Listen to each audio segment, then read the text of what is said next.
কোন মানুষ যখন মারা যায়, লাশ কবরে রাইখা যখন মানুষ বাড়ির দিকে চলে যায়, আমি তখন নীরবে চুপচাপ ওই গোরস্থানে যাই। যাওয়ার পরে মাটি খনন কইরা লাশ বের করি। লাশ বের করার পর কাপনের কাপনটা আলাদা কইরা লাশ ফালায় রাইখা আবার কাপনের কাপন বাজারে বিক্রি করি। উলঙ্গ অবস্থায় লাশটারে মাটি দিয়ে আমি কাপন বাজারে বিক্রি করি। তার মানে আমি হইলাম একজন কাপন চোরা। আল্লাহর হাবিব বলল, বলতে থাকো কি করেছো তুমি? বলে, ঘটনাক্রমে একদিন শুনলাম মদিনার একজন আনসারী সুশ্রী সুন্দরী রূপবতী নারীর মৃত্যু হয়েছে। এই সংবাদ পাওয়ার পর আমি বুঝতে পারলাম আজকের রাত্রে তার লাশ দাফন করা হবে। রাত্রিবেলা তার লাশ দাফন করেছে, সবাই যার যার মতো বাড়িতে চলে গেল। আমি নীরবে একা একা চুপচাপ চোরের মতো চলে গেলাম সেই কবরের কিনারায়। কবরের কিনারায় যাওয়ার পর আমি মাটি খনন করলাম, খেজুরের সরিগুলা সরাইলাম। এরপরে মৃত সুন্দরী রূপসী নারীর লাশটাকে আমি আঞ্জা করে ধরে উপরে উঠাইলাম। উঠাবার পর আমি যখন তার দেহ থেকে কাপনের কাপন সরায় ফেলাইছি, ওই সময় আমার ভিতরে কাম ভাব চলে আসছে। শয়তান আইসা আমার উপরে ভর করছে, আমার নফসে আম্মারা আমার উপরে প্রভাব লাভ করেছে। আমি ওই মৃত নারীর সাথে জিনা করেছি। এই জঘন্য অপরাধ কইরা যখন কাপনের কাপন নিয়ে বাজারের দিকে রওনা হয়েছি, আল্লাহর কি কুদরত, ওই মৃত নারীর জবান আল্লাহ খুলে দিয়েছেন। মৃত নারী চিৎকার মেরে বলে, যুবক তুমি এটা কি করলা? একে তো নিজে নাপাক হইলা, আবারে তুমি আমারেও নাপাক বানাইলা। তোমার কি মনে হয় না এই মাটির নিচে তোমাকে একদিন আসতে হবে? তোমার আব্বা আম্মা মাটির নিচে চলে গেছে, সর্বনিম্ন 40,000 বছর মাটির নিচে থাকা লাগবে। দুনিয়া কিছুই না, চোখের পলকে পলকে মানুষ প্রতিদিন মারা যায়। দুনিয়া হলো একটা পরীক্ষার হল। বাবাও পরীক্ষা দিবে, ছেলেও পরীক্ষা দিবে। টাইম হয়ে যাবে, হঠাৎ দেখবা কাপনের কাপন বাড়ির সামনে চলে আসছে। আল্লাহর হাবিব এটা শোনার সাথে সাথে প্রচন্ড রাগ করেছে। যুবক বলতে আছে, রহমাতুল্লিল আলামিন, ওই মেয়েটা আমাকে অভিশাপ দিয়েছে, আমাকে ভর্ৎসনা দিয়েছে, লানত দিয়েছে। কেন সে নিজে নাপাক হইল? কেন আমারে নাপাক বানাইল? কিয়ামতের ময়দানে রবের সামনে তুমি কেমনে দাঁড়াবা? কিয়ামত তো দূরের কথা, আরে প্রত্যেকটা পাপের শাস্তি কম বেশি দুনিয়ায় তো পাওয়া লাগে। আল্লাহর হাবিব বলল, দূর হও, আমার দরবার থেকে দূর হয়ে যাও, এখানে থাকার কোনো সুযোগ নাই। এত বড় অপরাধ তুমি কেন করলা? তোমার সিদ্ধান্ত আল্লাহ নিবে। এবার যুবক নবীর দরবার থেকে চলে গেল পাহাড়ের দিকে। হযরত ওমর বলল, সাবধান, দরজা একটা খোলা আছে, সেই দরওয়াজাটা হলো রবের দরওয়াজা। যুবক এবার পাহাড়ের চূড়ায় চলে গেল। যাওয়ার পরে রাত যখন গভীর হয়েছে, তখন তিনি সিজদায় পড়ে রবের দরবারে কাঁদে আর বলে, আল্লাহু হাজিরিন, আল্লাহু নাজিরিন, আল্লাহু মাঈন, আল্লাহু আল্লাহ। আল্লাহু আকবার বলেন। মালিক তুমি আর আমি, আমি আর তুমি কেউ নাই। আমার শাস্তি আমি ভোগ করতেছি, নবী আমাকে তাড়ায়া দিছে। আল্লাহ আপনার সিদ্ধান্ত, আপনি কি করবেন করেন, কিন্তু আমি তো নবীর মুখে শুনছি আপনি নাকি অনেক বড় দয়াময়, আপনি নাকি অনেক বড় বড় পাপীকে ক্ষমা করে দেন। বনি ইসরাইলের যুবক কিফিল প্রায় 900 নারীর ইজ্জত নষ্ট করছে, তারেও তো আপনি ক্ষমা করেছেন। আমি নবীর যুগের মানুষ, আমার জন্য কি ক্ষমার দরওয়াজাটা বন্ধ রাখছেন?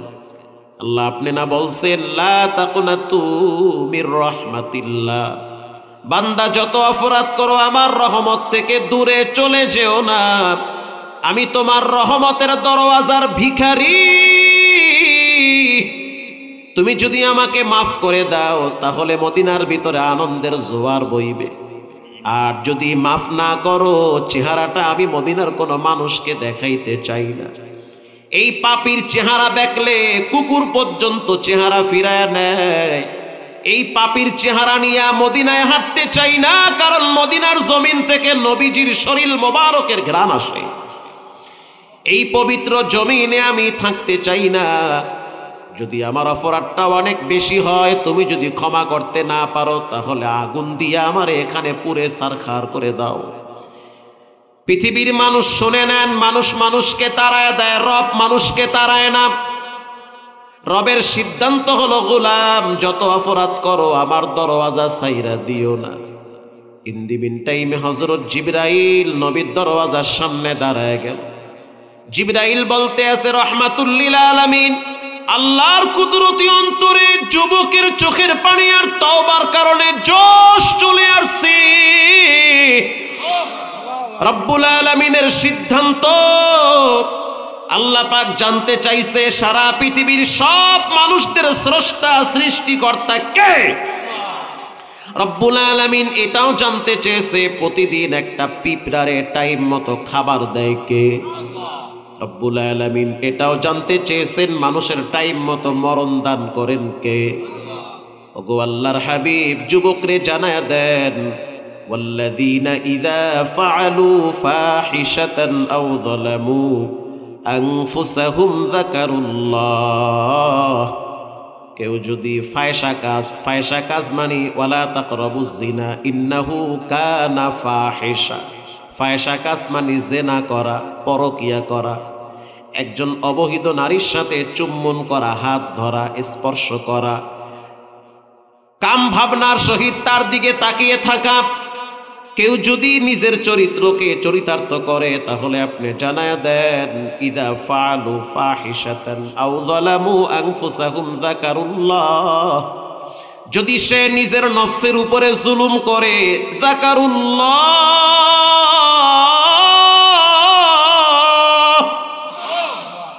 কি মজার কথা, সে যেন তার রবকে স্মরণ করে। এই যুবক তো পাহাড়ে গিয়া তার রবকে রব বইলা ডাক দিছে, রবের কুদরতি অন্তরে জোশ চলে আসছে। ওগো নবী, আপনি জানায়া দেন তার জিনার গুনাহ, কাপন চুরির গুনাহ মাফ করে দিয়েছে। প্রিয় ভাইরা আমার, এজন্য জিনা ব্যভিচার থেকে বাঁচতে হবে। জিনা ব্যভিচারের কারণে 6টা ক্ষতি হয়। বলেন কয়টা? 1 নম্বরের ক্ষতি, রিজিকের রাস্তা সংকীর্ণ হয়ে যায়। 2 নম্বরের ক্ষতি, রব্বুল আলামিন সে যে জিনা করেছে যুবক, মানে আপনি আমি যদি পাপাচারে লিপ্ত হয়ে মানুষের কলিজার ভিতরে ঘৃণা তৈরি করে দিবে, মানুষের অন্তর থেকে সম্মান কমে যাবে। 3 নম্বরে রব্বুল আলামিন তাকে এমন ভাবে পাকড়াও করবে যে সে নিজে কল্পনাই করতে পারবে না যে সে এরকম একটা বিপদে পড়ে গেছে। আর আখিরাতে 3টা শাস্তি জিনা ব্যভিচারের। 1 নম্বরের শাস্তি হলো তার হিসাবটা অনেক কঠিন হবে। কেমন কঠিন হবে? আল্লাহ রাব্বুল আলামিন বলেন, বিচারের ময়দানে প্রত্যেকটা মানুষ উলঙ্গ দাঁড়ায় থাকবে 50,000 বছর। শুধু তাই না, একটা পায়ের তালুর উপরে দাঁড়ায় থাকবে। গুনাহগার নাফরমানদের, নবীর দুশমনদের জিহ্বা নাভি পর্যন্ত ঝুলে পড়বে। শুধু তাই না, ওই দিন বান্দার আমলনামা তার হাতে দেওয়া হবে, বদকার নাফরমানের আমলনামা বাম হাতে দেওয়া হবে। ফেরেশতা দাঁড়ায় বলবে, রব্বুল আলামিন এই আমলনামা কেমনে দিব? রব বলবে, আমলনামাটা পিছনে দাও। স্পষ্ট রব্বুল আলামিন কোরআনে বলেন, আমলনামাটা পিছনে দেওয়া হবে। ফেরেশতা বলবে, পিছনে কেমনে দিব? বলে, হাতটারে বুকের মাঝখান থেকে ভইরা দাও। এই হাতটারে বুকের মাঝখান থেকে ভইরা পিছনে বের করে দিবে। ফেরেশতা বলবে, রব্বুল আলামিন হাত পিছনে, চেহারা সামনে, কেমনে দেখবে, কেমনে পড়বে? আল্লাহ বলবে, ওর মাথাটা মটকায়া ঘুরাইয়া পিছনে দিয়া দাও, কারণ সে তো আমার দুশমন ছিল। এরপরে রব্বুল আলামিন বলবে, ইকরা কিতাবাক কাফা বিনাফসিকা লিয়াউমা আলাইকা হাসিবা। পড়তে থাকো। সে পড়বে আর বলবে, লা ইউগাদিরু সাগীরাতান ওয়ালা কাবীরাতান ইল্লা আহসাহা। আরে বাতি বন্ধ কইরা দরজা লাগায়া গোপনে যেটা করছে এটাও দিয়ে এখানে লেখা আছে। আব্বা আম্মা ঘুমাইছে, মনে করছে আমার ছেলেটা বুঝি ঘুমায় গেছে, ঘুমায় নাই, সারা রাত মোবাইলে যৌবনের প্র্যাকটিস করেছে, রাত ৩টা ৪টা পর্যন্ত নিজের চরিত্রকে নষ্ট করেছে, নর্তকীদের নাচ গান শুনতে শুনতে ঘুমায় গেছি। ফেরেশতারা সারা রাত তাকে লানত দিয়েছে, আল্লাহর দুশমন, আল্লাহ রাত দিয়েছে ঘুমানোর জন্য, ফজরের নামাজের সময় মসজিদে পাওয়া যায় না, অথচ তুমি রাত জেগে জেগে মোবাইলে তোমার চরিত্রকে নষ্ট করেছো। সে বলবে লা ইউগাদিরু সাগীরাতান ওয়ালা কাবীরাতান ইল্লা আহসাহা, ছোট বড় সব গুনাহ দেখে এখানে লেখা আছে। প্রিয় ভাইয়েরা আমার, হাদিসের কিতাবে আরো একটা ঘটনা আসছে। যতগুলো ঘটনা আমি শুনাইলাম জিনা ব্যভিচারের ব্যাপারে, একটাও বানাইয়া বলি নাই, কোন পীরের বয়ানও শুনাই নাই, সম্পূর্ণ কোরআন হাদিসের কথা। এবার শুনেন মজার কাহিনী। এলাকার মা বোন যারা আছেন তারা একটু দিলের কান লাগায় শুনেন। মদিনার মসজিদের ইমাম ছিল রাহমাতুল্লিল আলামিন, মুসল্লি হইল হযরত আবু হুরায়রা, আল্লাহু আকবার বলেন, রাদিয়াল্লাহু তাআলা আনহু। তানবীহুল গাফিলিন আসছে, আবু হুরায়রা রাদিয়াল্লাহু তাআলা আনহু ইশারের নামাজের পর মসজিদ থেকে বেরিয়ে গেলেন। বেরিয়ে যাওয়ার পরে মৃদু আওয়াজে একজন মহিলা বলতে আছে, ইয়া আবা হুরায়রা তাআল, আবু হুরায়রা এদিকে আসো। আবু হুরায়রা বলতে আছে, তুমি কে? বলে, আমি একজন মদিনার সম্ভ্রান্ত ফ্যামিলির মহিলা। আমাকে কেন ডাকতেছো? বলে, তোমারে আমি আমার কাছে আকর্ষণ বাড়াবার জন্য ডাকি নাই, ডাকছি মনের কথা বলার জন্য, কষ্টের কথা। কষ্টের একটা পাথর আমার বুকে চাপা দিয়ে আছে। আবু হুরায়রা বলতে আছে, আমি একজন নবীর সাহাবী, তুমি হইলা নবীর দেশের মানুষ, আল্লাহু আকবার। দুইজনে যদি কাছাকাছি আসি তাহলে ৩ নম্বরের বন্ধু হবে শয়তান। ফুসলায়া ফাসলায়া পাম্পট্টি মাইরা তোমার আমার ভিতরে দুর্ঘটনা ঘটাবে। মহিলা বলতে আছে, আবু হুরায়রা, ঘর পোড়ার ভিতরে আলু পোড়া দিও না, আমার ভিতরটা তো পুড়ে গেছে। এটা আমি কিন্তু বানায় কইছি, মানে বুঝানোর জন্য বলছি যে ঘর পোড়ার ভিতরে আলু পোড়া দিও না। আমি তোমাকে এজন্য ডাকি নাই যে আমার কাছে আইসা মজার মজার গল্প করবা, আমি একটা বিপদে পইরা তোমারে ডাকছি। আবু হুরায়রা বলতে আছে, বিপদে যেহেতু পড়লা, তুমি একজন নারী আমি একজন পুরুষ, ওখানে দাঁড়াইয়া বলো কি বলতে চাও। মহিলা বলতে আছে, আবু হুরায়রা, ডানে বামে তাকায় দেখো কোনো মানুষ দেখে কিনা, দেখলে কিন্তু আমাকে সন্দেহ করবে, কারণ মানুষের চোখে আমি অনেক সম্মানী, গোপনে গোপনে আমি একজন পাপী মহিলা। রাত্রিবেলা ঘুমাইতে পারি না, আরামের ঘুম আল্লাহ হারাম কইরা দিছে। পানি খাইতে গেলে মনে হয় পানি আমারে বলে, তুই তো খারাপ মহিলা, কেন পানি খাও। মাটিতে হাতলে মনে হয় মাটি আমারে বলে, খবিস, তুই কেন অপরাধ করলি। যেই জমিনে নবী এখনো জীবিত আছে সেই জমিনটারে কেন নাপাক বানাইলি।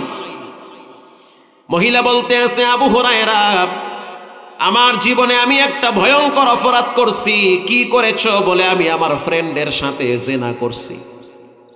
এখন তো জেনা ব্যভিচার ঘরে ঘরে। একটা বিড়ি খাইলে মানুষ যেটা মনে না করে, জেনা করলে হেড চেয়ে নর্মাল মনে করে। কথা কন না কা? এটা স্বাভাবিক বিষয় হতেই পারে। 14 বছরের মেয়েরে যদি আপনি বিবাহ দেন, কাজী মামলা খাইবে 2টা, বাপে খাইবে 3টা, ভাই খাইবে 2টা। 13 বছরের মাইয়া 24 বছরের পোলার লাগে ভাইগা যায়, তখন আর মামলা টামলা হয় না। বাল্য বিয়া বন্ধ হয়ে যায়, কিন্তু বাল্য প্রেম বন্ধ হয় না। 9 বছরের মেয়ে, তার হাতেও দেখি 2টা মোবাইল। মুরব্বীরা যেটা বুঝে না, 14 বছরের মেয়েটা আরো 13 গুণ বেশি বুঝে। গত বছর আপনারা দেখছেন মায়ের হসপিটালে ফালাইয়া ছেলে আর একজনের লাগে হিজরত করছে। কেন আসছো? কয়, আমার মনে চাইছে আমি আইছি। ওই মাইয়ের যদি বিয়া দেন, পুলিশ কইবে বাল্য বিয়া বন্ধ কর। ওরে খবিস, বাল্য বিবাহ বন্ধ করার আগে বাল্য প্রেম বন্ধ করা দরকার। মহিলা বলতে আছে, আবু হুরায়রা, ও আচ্ছা, আমি শেষ হয়ে গেছে মনে হয়। আচ্ছা প্রিয় ভাইরা আমার, মহিলা বলতে আছে, আবু হুরায়রা, মারাত্মক অপরাধ করছি, বলতেও পারি না, সহ্য করতে পারি না। আমার এক ফ্রেন্ডের সাথে আমি জেনা করছি। আচ্ছা, কেমনে করলাম? মদিনার জমিনে তো আবু বকর, ওমর, ওসমান এখনো জীবিত আছে, এটা কিভাবে সম্ভব? মহিলা বলতে আছে, আবু হুরায়রা, নীরব একটা জায়গায় পাহাড়ি অঞ্চলে একটা গর্তের ভিতরে দুইজনে জঘন্য অপরাধী লিপ্ত হয়েছে। সে যে কথা আছে না, কোনো পাপ মানুষকে আরাম দেয় না, পাপের সাময়িক মজা, পরবর্তীতে সাজা শুরু হয়। আবু হুরায়রা বলতে আছে, তুমি যে জেনা করছো, যাও তুমি তওবা করো। মহিলা বলতে আছে, আবু হুরায়রা, জেনা শুধু করি নাই, পেটে বাচ্চাও আসছে।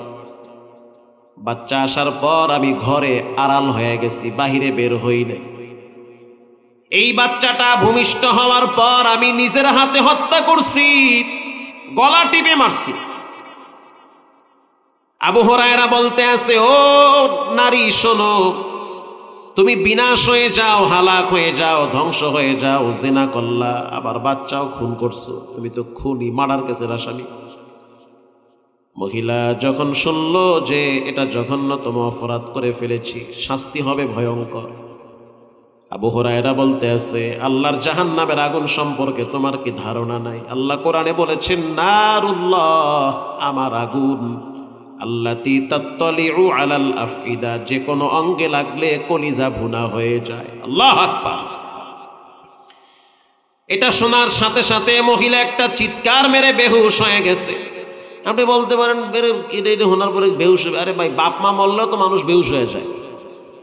একটা মেয়ের প্রেমে পাগল হয়ে যদি মানুষ জীবন দিতে পারে, একটা ছেলের প্রেমে পাগল হয়ে যদি একটা মেয়ে গলায় দড়ি দিতে পারে, তাহলে যেই লোকটা গোপনে গোপনে অপরাধ করে, সে তো জাহান্নামের শাস্তির ভয়ও বেহুশ হইতে পারে।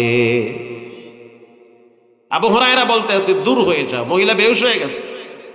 আবু হুরায়রার বদদয় হয়েছে যে আমি এটা কি বললাম, এই মহিলাটা অপরাধ করছে, পাপ করছে, জিনা করেছে, বাচ্চা হত্যা করছে। আচ্ছা, আমি তো একে ফয়সালা দিতে পারি না, ফয়সালা দেওয়া তো রাসূলুল্লাহ এখনো আছে।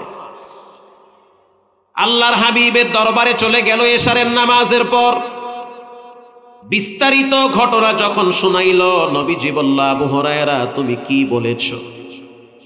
আবু হুরায়রা বলতেছে, হুজুর, আমি বলেছি তুমি ধ্বংস হয়ে যাও, বিনাশ হয়ে যাও, তুমি জিনা করেছো, বাচ্চা হত্যা করেছো। আল্লাহর হাবিব বলল, আবু হুরায়রা, তুমি তো মানুষের বাহ্যিক সুরত দেখলা, মানুষের কলিজা তো আমার মাওলায় দেখে। আল্লাহর সিদ্ধান্ত হয়েছে মহিলার চোখের পানি আর তওবার কারণে জিনার গুনাহ আর বাচ্চা হত্যার গুনাহ মাফ হয়ে গেছে। এখন আল্লাহর মন চাইছে, মাফ করছে, মন চাইবে না, মাফ করবে না, কার বাবার কি আসে যায়? একজন বেশ্যা মহিলা রাত জেগে জেগে দেহ বিক্রি করত, পতিতাবৃত্তি করত, রাত জেগে জেগে নিজের শরীর বিক্রি করত। সকালবেলা, হাদিসে আসছে, সকালবেলা বেশ্যা মহিলাটা বাড়িতে যাইতেছে, শীতের দিন, শরীরে মোটা উইলের জামা পরা, পায়ের ভিতরে চামড়ার মোজা পরা। যখন রোদের তাপ বেড়ে গেল, তাকায় দেখলো একটা কুকুর, একটা প্রাণী পানির পিপাসায় জিহ্বা বের করে দাঁড়ায় আছে, পানি পান করতে পারে না, কারণ পানি পান করতে গেলে নিচে নামা লাগে। কুকুরের ভয় লাগে, আমি নিচে নামলে না জানি উপরে উঠতে না পারি। পানির দিকে তাকাইয়া কুকুর জিহ্বা বের করে দাঁড়িয়ে আছে। বেশ্যা মহিলা চিন্তা করলো, আমারে যেই মাওলায় বানাইছে, ওরেও তো সেই আল্লাহ বানাইছে, আমার চাইতে তো কুকুর অনেক ভালো। কুকুর তো তার মালিকরে চিনে, আমি তো আমার মালিকরে চিনি না। যখন একটা মানুষ অপরাধ করার পরেও মনে করে যে আমি আসলে অপরাধী, বিশ্বাস করেন তার তওবার সুযোগ হবে। আর যখন সে মনে করে আমি যা করছি কোনো বিষয় না, কোনো ব্যাপারই না, লিখে রাখেন হঠাৎ সে স্লিপ কাটবে, তওবার সুযোগও হবে না, এমন টাইমে মৃত্যু হবে, কল্পনাই করতে পারবে না। গান শুনতেছে, গাড়ি অ্যাক্সিডেন্টে মরে গেছে, শহীদি মর্যাদা। আরে হিন্দি গান হনতে হনতে মরে, গাড়ি অ্যাক্সিডেন্টে মরলে কি শহীদি মর্যাদা? এত সোজা।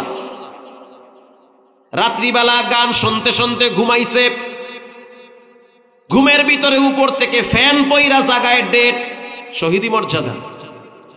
অথচ এশা পড়ে নাই, ফজর পড়বে না, রাত্র 3টা পর্যন্ত নেকেট ছবি নিয়ে ব্যস্ত ছিল। সারা রাত ফেরেশতারা লানত দিয়েছে, আসমান জমিন তার উপরে ভর্ৎসনা দিয়েছে, অভিশপ্ত করেছে। আবু হুরায়রা বলতে আছে, ওগো আল্লাহর হাবিব, আমি কি বলবো, তুমি বইলা দাও। মহিলার চোখের পানি আর তওবার কারণে রব্বুল আলামিন ক্ষমা করে দিয়েছে। আবু হুরায়রা রাদিয়াল্লাহু তাআলা আনহু পরের দিন সকালবেলা বাজারে গিয়া চিল্লায় চিল্লায় বলতেছে, গতকালকে কোন নারী আমার কাছে আসছিল ক্ষমা চাওয়ার জন্য, তওবার জন্য। বাজারের ফাঁক দিয়া খেজুর গাছের কিনারা একজন মহিলা কেতলি নিয়ে দাঁড়ায় ছিল। তাফসীরের কিতাবে আসছে কেতলির ভিতরে গরম পানি ছিল। এই কেতলি নিয়ে দাঁড়ায় ছিল। মহিলা বলতে আছে, আবু হুরায়রা, গতকালকে তুমি তো আমারে তাড়ায় দিছো, আমি তো পাপী মহিলা। আবু হুরায়রা বলতে আছে, ও বোন আমার, আল্লাহর রাসূল বলেছেন তোমার মতো খুনি ব্যভিচারিণী মহিলাকেও আল্লাহ মাফ করে দিয়েছে। বলো তোমার কি গোপন আমল যার কারণে আল্লাহ মাফ করে দিয়েছে? মহিলা চোখের পানি ছেড়ে বলে, নবীর সাহাবী আবু হুরায়রা, আমি রাত্রিবেলা ঘরে গিয়া 2 রাকাত তওবার নামাজ পড়ছি। তওবার নামাজ পড়া আমি জায়নামাজে বইসা বলছি, মালিক, আমি তো একজন খুনি, আমি একজন ব্যভিচারিণী মহিলা। আমার সংবাদ হয়তো নবী পর্যন্ত চলে গেছে, বেইজ্জতি করিয়েন না, যদি আপনার মনে চায় আমাকে একটু মাফ করে দেন। আল্লাহর দরবারে আল বুকাউ মিন খাশিয়াতিক, মানুষ যখন রবের দরবারে বিনয়ের সহিত কাঁদে, ছোট মনে করে, বিশ্বাস করেন রবের সিদ্ধান্ত তাকে ক্ষমার ঘোষণা আসে। ইল্লা মান তাবা ওয়া আমানা ওয়া আমিলা আমালান সালিহা ফাউলাইকা ইউবাদদিলুল্লাহু সাইয়্যাতিহিম হাসানাত। ওগো আল্লাহর হাবিব, তওবার কারণে তার অতীতের গুনাহগুলো সরায়া নেকি দিয়া পূরণ করে দিয়েছি। সুসংবাদ দিয়া দাও। মহিলারা গিয়া বলল, তোমারে আল্লাহ মাফ করছে। হাদিসের কিতাবে আসছে, তানবীহুল গাফিলিন আসছে, মহিলা বলতেছে, আমার বাবার একটা পৈতৃক সম্পদের খেজুরের বাগান আছে, পুরা বাগানটা আমি আল্লাহর রাস্তায় দান করে দিছি। আমার জন্য যেহেতু আল্লাহ ক্ষমার ঘোষণা দিয়েছে, আমি তাকে মাফ করে দিয়েছি, যাও আমিও আল্লাহর রাস্তায় বাগান দিয়ে দিলাম। প্রিয় ভাইরা আমার, 4 শ্রেণীর মানুষের জন্য তওবা নসিব হয়। 1 নম্বরে যারা উঠতে বসতে চলতে ফিরতে ইস্তেগফার পড়ে। আল্লাহু আকবার বলেন। মাল্লাজিমাল ইস্তেগফার, যে ব্যক্তি জিহ্বার সাথে ইস্তেগফার লাগায় রাখে। গাড়িতে বসছেন, আপনি বলেন, আল্লাহ আপনি আমাকে মাফ করে দেন। আরবিতে পারেন না তো বাংলায় পড়েন। ভ্যানে উঠছেন, এতটুকুন বলেন, আল্লাহ আপনি আমাকে মাফ করে দেন। মসজিদে ঢুকতেছেন, বলেন, আল্লাহ আমারে আপনি মাফ করে দেন। ঘরে যাইতেছেন, বসলেন, এটা যেন আপনার জিহ্বার সাথে লাইগা থাকে। আস্তাগফিরুল্লাহ, আরবিতে বললে সবচেয়ে বেশি ভালো হয় আস্তাগফিরুল্লাহ। খাইতেছেন, বল আস্তাগফিরুল্লাহ। বৈশা আছেন, আস্তাগফিরুল্লাহ। কেউ যদি আস্তাগফিরুল্লাহ বারবার পরে, আল্লাহ তাকে মুস্তাজাবুদ দাওয়া বানায়া দেয়। হ্যাঁ, সে যেই দোয়া করে সেটাই কবুল হয়। প্রিয় ভাইরা আমার, ইমাম আহমদ ইবনে হাম্বল, বিখ্যাত ইমাম আহমদ ইবনে হাম্বল, তিনি একটা হাদিস সংগ্রহ করার জন্য বাগদাদে যাচ্ছে। লম্বা পথ পাড়ি দিয়ে কিছু দূর যেতে না যেতে সন্ধ্যা ঘনিয়ে আসছে। থাকার জন্য একটা মসজিদে আশ্রয় নিয়েছিল। মাগরিবের নামাজ পড়ল। মসজিদের খাদেম রে বলল, আজকের রাত্রটা মসজিদে থাকতে চাই। খাদেম তো আর চিনে না যে ইনি হলেন এ যুগের শ্রেষ্ঠ আলেম। যে যাকে চিনে সে তাকে মানে, যে যাকে চিনে না সে তাকে মানতে চায় না। খাদেম বলল, জায়গা হবে না, জান গায়ে হেনতে। আল্লাহর ঘরের খেদমত করি আমি, টাইম মতো তালা মেরা দেই, আজাইরা মানুষ এনে রাখার সুযোগ নাই আমার, জান গা। খাদেম তো তাকে চিনে না, যদি চিনতো তারে তো মাথায় নিয়ে ঘরে লয়া যাইতো। ইমাম আহমদ ইবনে হাম্বল নিজের পরিচয় পেশ করে নাই, ঠিক আছে জায়গা আমি। আর এক মসজিদে গিয়া বলল, মসজিদের খাদেম, বারান্দায় থাকতে চাই, সকালবেলা আমি আমার গন্তব্যে চলে যাব। খাদেম সাহেব গরম মেজাজে বলল, হবে না, যেথায় মোলায় সেথায় চলে যান, এখানে জায়গা হবে না, জান গা আপনি। ইমাম আহমদ ইবনে হাম্বল হাঁটতে হাঁটতে অনেক দূরে গেলেন। গিয়া দেখলো এক যুবক শীতের দিন, ওই রাতটা ছিল শীতের রাত। বৈশা বৈশা রুটি বেলতেছে, তাওয়ায় ভাজতেছে রুটির দোকানদার। ইমাম আহমদ ইবনে হাম্বল তাকায় দেখলো যে বড় একটা চুলা, মাটির চুলা, মেইন রাস্তার সাথে চুলা আছে না, দোকান থাকে না, দোকান, এরকম একটা দোকানে রুটি ভাজতেছে। ইমাম আহমদ ইবনে হাম্বল দাঁড়ায় সালাম দিছে, আসসালামু আলাইকুম ইয়া শাবাব, হ্যাঁ যুবক, আল্লাহর পক্ষ থেকে তোমার উপরে রহমত নাজিল হোক। সালামের উত্তর নেওয়ার পরে ইমাম আহমদ ইবনে হাম্বল বলল, যুবক, আজকের রাত্রটা যদি আমি তোমার চুলার পাশে থাকি তাহলে কি তোমার কষ্ট হবে? কারণ গরম চুলার পাশে থাকলে এমনি তো একটু আরাম লাগে শীতের দিন। যুবক বলল, মারহাবান হামদান কাসীরান তাইয়িবান মুবারাকান ফীহি। আমি একজন মুসলমান, আপনি একজন মুসলমান, এটা হলো সবচেয়ে বড় পরিচয়। আপনার নবী আমার নবী এক নবী, আপনার রব আমার রব একজন, আপনার কাবা আমার কাবা এক, আপনার সাথে আমার কোনো বিষয় নিয়ে দ্বন্দ্ব থাকতে পারে না। কথা ঠিক না বা ঠিক? কিসের দ্বন্দ্ব? আপনি যদি এই রাত্রটা এখানে থাকেন তাহলে আমার জন্য খুশনসিব, অপেক্ষা করেন, আমি ভিতর থেকে লেপ কম্বল আইনা দিতেছি, এখানে আপনি ঘুমায় যান। এই পাশে বকরির দুধ আছে, এক গ্লাস দুধ পান করেন, রুটি খান, খাসির গোস্ত আছে, খাইতে থাকেন, টাকা দেওয়া লাগবে না, আপনি মুসাফির মানুষ। ইমাম আহমদ ইবনে হাম্বল কো, আল্লাহ তোমার কি সিদ্ধান্ত? 2 মসজিদে গেছি, ধাক্কা খাইছি, এখানে আয়া দেখি আমার রুটি আর গোস্ত খাওয়ায়। আল্লাহু আকবার বলেন। 2 মসজিদে থাকতে চাইছি, থাকতে দেয় নাই, জানগে হেনতে। রুটিওয়ালা কয়, আপনার জন্য দুধ গরম করে রাখছি, গোস্ত ভুনা করে রাখছি, রুটি বানায় রাখছি, খাইতে থাকেন, যদ্দুর মনে চাই হেদ্দুর খান, টাকা টাকা কিছুই দেওয়া লাগবে না। ফজরের আজান হয়ে গেলে আপনাকে আমি ডেকে দিব, মসজিদে একসাথে গিয়ে সালাতুল ফজর আদায় করব। ইমাম আহমদ ইবনে হাম্বল হাদিসের কিতাব খুলে বসে বসে মুতালা করে। قال النبي صلى الله عليه وسلم من يريد الله به خيرا يفقهه في الدين। আল্লাহ যার মঙ্গল চান, যার ভালাই চান, তাকে আল্লাহ দ্বীনের বুঝ দান করেন, ধর্মের জ্ঞান দান করেন। এই যুবকরা বাজার মিলাইছে কোরআনের প্যান্ডেল, চাইলে গানের বাজারও মিলাইতে পারতো না? ঢাকার থেকে 2টা নায়িকা ভাড়া করে আয়না যদি এখানে গান দিত, মুরব্বীরা ফিরায় রাখতে পারতো? কেমনে ফিরাইতো? পোলাপানের দাড়ি ঠেলাই তো ডায়রি হয়ে যেত, একটা দাড়ি বেরতো না। কইবে গান বন্ধ করবা, এই যে রাস্তাঘাটে দোকানে যে টিভি আছে সব বন্ধ করা লাগবে, গান বন্ধ করে দেবো। কিন্তু কালকে বিকাল বেলায় যদি কোনো চায়ের দোকানে টিভি আর মুরব্বী দেখি, হাত পা ভাঙ্গে ধুলো বানাই হেলাম, মুরব্বীরা কইবে ভিক্ষা চাই না, কুত্তা ফিরাও। কথা কর না কা? টিভি বন্ধ করতে পারবো না, নাইকে 1 টাকা 10 টাকা না নাচাও, সমস্যা নেই। মসজিদে আজান হয়, তারপরে দেখবেন কিছু দাড়ি পাকা মুরব্বী বেটকাইয়া আসে, ওই টিভি দেখে, বিড়ি খায়, চা খায়, অথচ মসজিদে যায় না, যাইতেই চায় না। এরা যদি কয় দেশে শান্তি নাই, এগুলো গিয়ে দেশে গজব বেশি হয়, এরাই হয়েছে গজবের কারণ। ইমাম আহমদ ইবনে হাম্বল তাকায়া দেখল যুবকের জিব্বার সাথে মনে হয় কিছু আঠা লেগে আছে।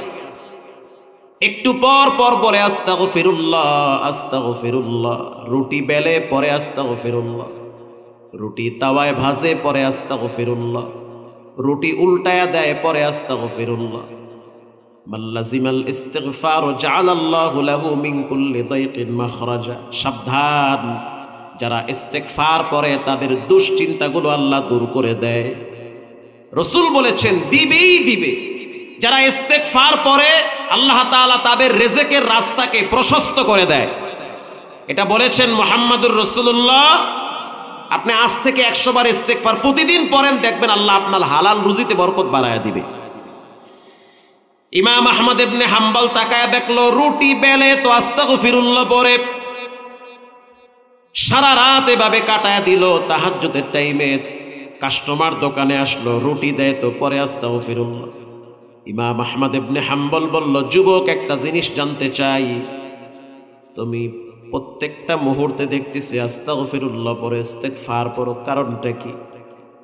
যুবক বলল, হুজুর ইস্তিগফার পড়ার কারণে আমার অনেক উপকার হয়েছে, আমি অনেক লাভবান হয়েছি।